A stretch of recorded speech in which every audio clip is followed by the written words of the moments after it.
Chapter 7. Myra, Humility, the Invitation.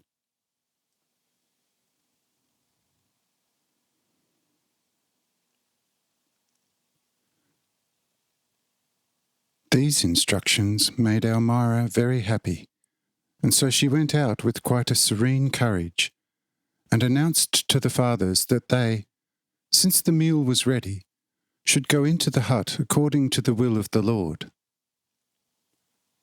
However, since Enoch was not present because he was still busy with the women at a distance, Lamech said to Myra,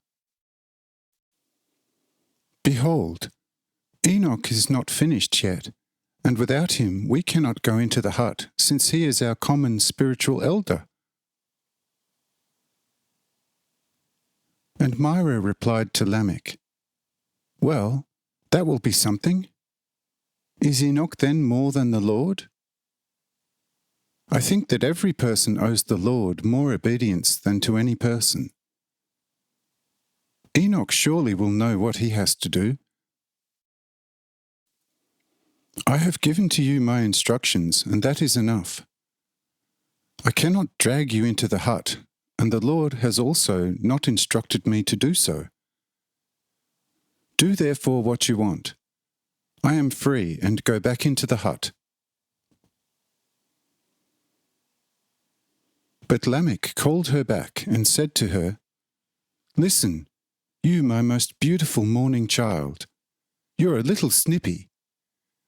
How about, since you have such hasty feet, that you, rather than immediately run back into the hut, quickly jump over to Enoch and tell him the same what you have told us?" And Myra replied, Just look at all the things you want me to do. But I tell you, nothing further. It is not good to serve two masters. The Lord has only sent me here. But if Enoch is more important to you than the Lord, then your feet are twice as long as mine for all your demands, and therefore you can, actually twice as fast, I tell you, be with Enoch than I am. But our conversation occurs to me like thrashing empty straw, whereby at the end nothing comes forth than grated empty straw, instead of bread grains. Therefore I go, but you can do what you want." And Myra made a motion to go back into the hut. But Lamech prevented her again with a new question, which was this: "But Myra, you gracious pearl of the morning, if the Lord has sent you to call us, you will certainly not run back into the hut without us. What will the Lord say when you return empty-handed?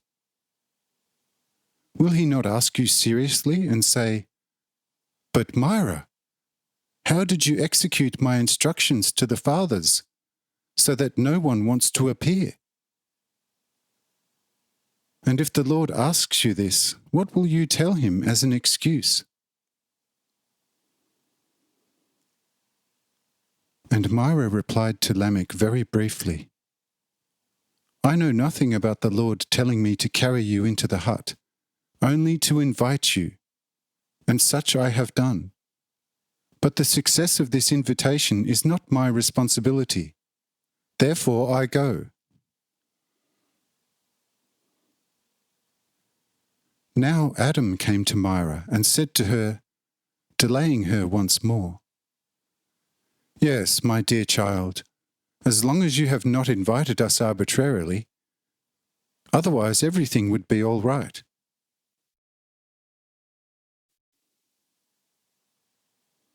This displeased Myra, and she said, "No, this is surely a great sin for all of you, to banter and tease me instead of following the will of the Lord, which was given to you through my mouth.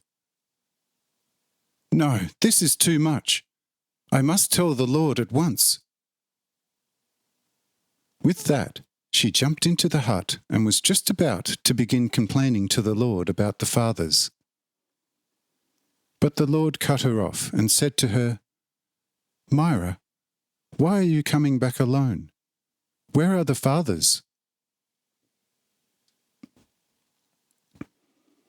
Myra, at first a little embarrassed, said after a little while, "Oh, you, my very best, holy, most loving Father, the fathers outside are quite pernicious and disobedient.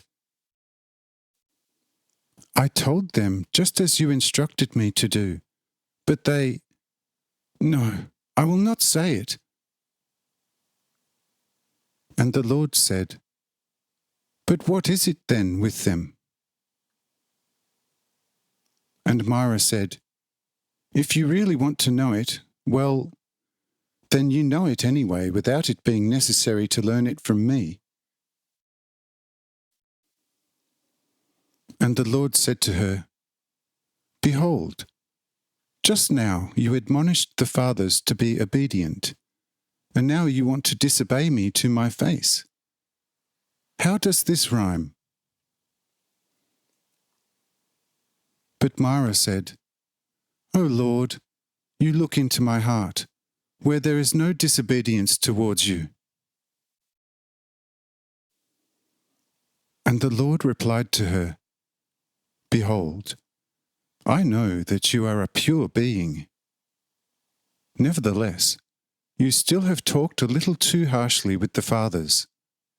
It is therefore that they made you understand a girl should never talk to them in this manner, but always in the utmost humility. Therefore, go out again and invite them. They will then follow you." Myra went out again and conveyed the invitation to the fathers, and they soon heeded this new call. And since Enoch had also straightened out the women, he was at the forefront of the fathers, and did lead them all into the hut. And Adam fell at the feet of the Lord and thanked him for such great mercy. Because once the fathers had stepped into the hut, they all knew and saw what was the state of the depths, and praised and glorified the Father from the depth of their life for it.